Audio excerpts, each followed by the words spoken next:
Bonjour tout le monde, aujourd'hui je vais décortiquer vraiment les coûts le coût pour avoir acquis une Tesla Model 3 de base comme la mienne et avec toutes les options que j'ai eues.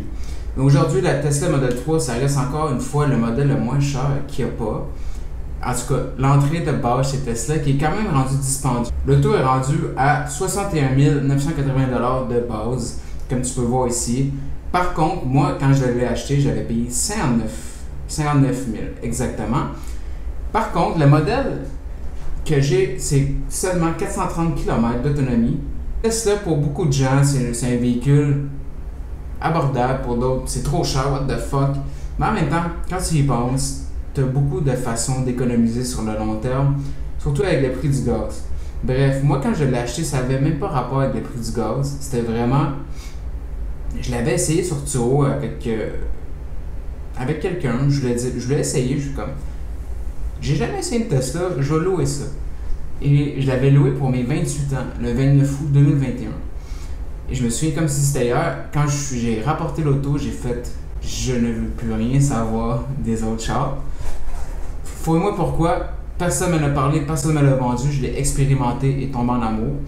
Mais bon, ça c'est moi-même. Et c'est pour ça que je loue mon auto, pour que tu l'essayes et tu fasses ta propre analyse, tu l'expérimentes avant de juger. Parce que moi j'avais en tête, aucune idée pourquoi, un véhicule électrique, c'est comme une Prius. Dans ma tête, c'est comme une grand-maman qui est de même, puis qui chauffe à 20 km/h. Et que l'auto, ça marche pas pantoute, puis ça fait 50 km d'autonomie. Non, c'est pas ça du tout, puis ça prend 20 heures à charger. Non. C'est un autre game. Surtout des Tesla, c'est pas une Prius. Bref. Voilà la configuration de mon véhicule. Model 3, 44 000, avec la propulsion, 6 000 de plus, le bleu, 1300, et la capacité entière de conduite à 10 000 $. Mais honnêtement, si tu as à choisir entre rajouter l'autopilote ou mettre le plus gros modèle avec la batterie qui est un petit peu plus cher, évidemment, moi je te suggère vraiment, à place de mettre l'autopilote, d'aller avec la batterie longue autonomie. En plus, la performance est encore plus incroyable. Et en plus, ben, si tu veux rajouter l'autopilote, c'est possible. C'est juste, c'est quand même 12 000, mais tu peux le rajouter. Un coup, tu as acheté ton Model 3 versus moi, j'ai pas pu rajouter l'autonomie longue parce que j'ai fait ce choix-là. J'étais pas au courant, mais bon. Si t'es pas sûr que tu veux faire, moi je guide les gens pour l'achat de votre Tesla. Je charge 1 heure ensemble, mais tu vas sauver peut-être des milliers et avoir plein d'idées. Donc ça vaut la peine, puis je vais t'éviter beaucoup d'erreurs et surtout te donner. J'ai fait plein d'erreurs en achetant. Vu que tu le fais par toi-même, c'est en ligne, puis comme tu comprends pas tout, je te suggère, si tu veux, tu peux me prendre 1 heure de coaching et je vais te guider d'une façon unique pour toi-même.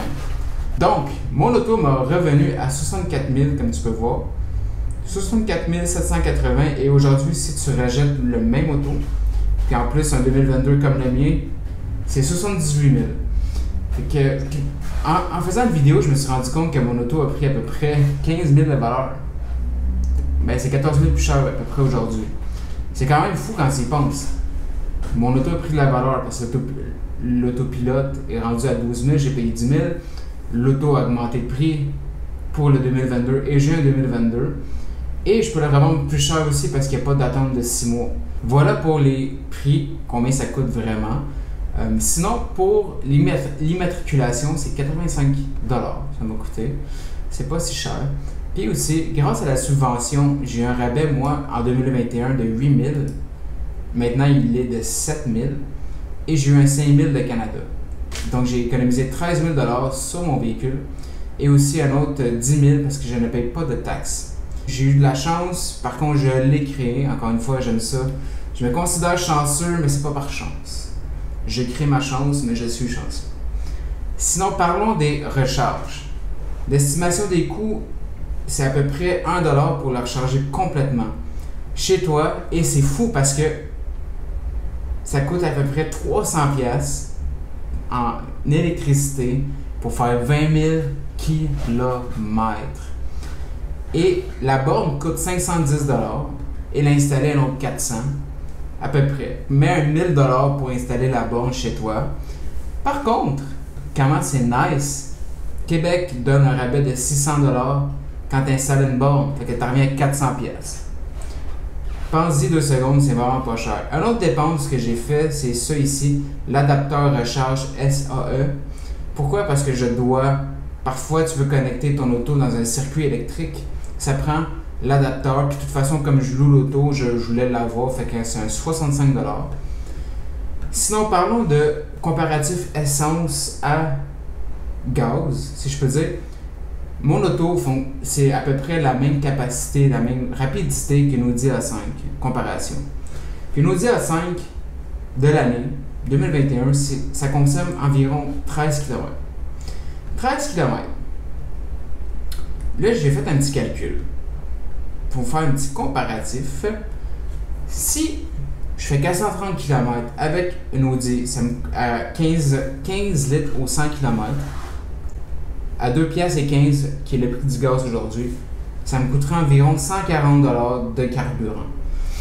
Sinon, tu peux aller au Supercharge, qui est le plus cher. Et ça coûte environ 20$ pour remplir l'auto à 430 km. Donc, grosse différence de 100$. Ça, c'est au plus cher. Si tu le charges chez toi, ou dans la nuit, ou peu importe, ça te coûte 1$. Donc, pour faire 430 km, j'ai fait Québec aller. En arrivant à Québec, je me suis plugué au Airbnb, c'était gratuit et revenu.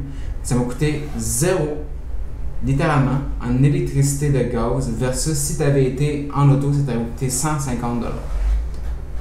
Et je te parle dans un auto similaire au niveau de la force puissance. Mais si tu as un auto encore plus vieille, ça coûte plus cher de gaz. Parce que sûrement que c'est moins économique qu'une Audi 2021 si on prend une Audi 2015, par exemple. Ça, c'est clair.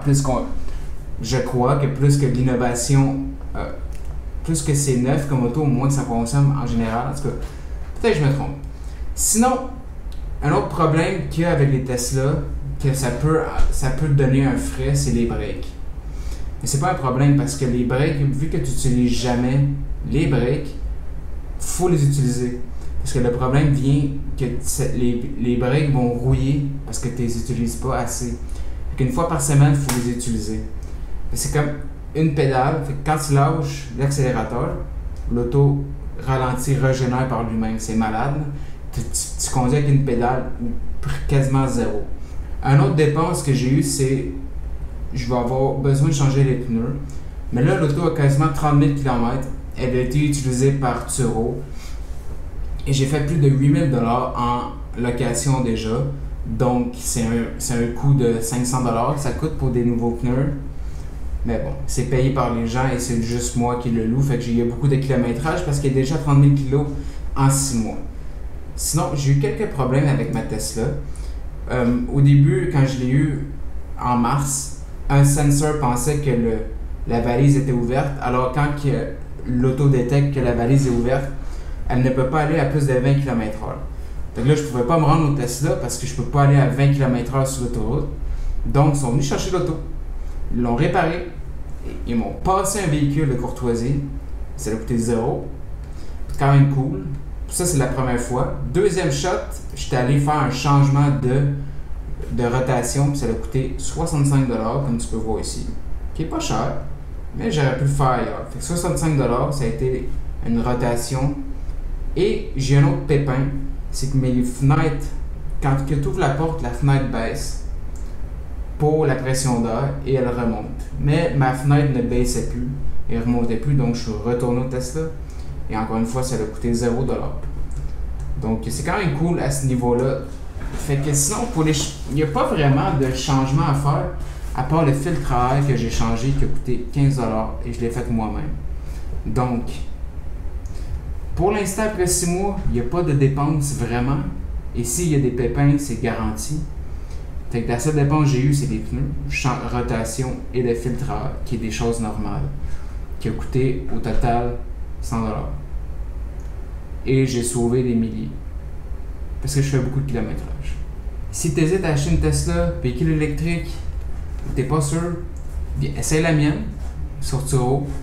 Et j'ai un rabais kilomètre, pas un rabais, mais j'ai une promotion de kilométrage illimité pour le mois de juillet ou septembre, octobre, à tous les gens qui m'écoutent sur YouTube. Donc voilà, si tu as des questions, n'hésite pas. Prochaine vidéo, je vais faire les meilleurs accessoires pour une Tesla Model 3 et je vais faire d'autres continuations après un an, après un an et demi, 2 ans, les vrais coûts. Mais pour l'instant, j'ai rien à dire et je suis comblé. Et pourtant, je ne suis pas vendeur Tesla et je ne suis pas payé pour faire ça. C'est juste incroyable comme véhicule. Merci beaucoup. À la prochaine.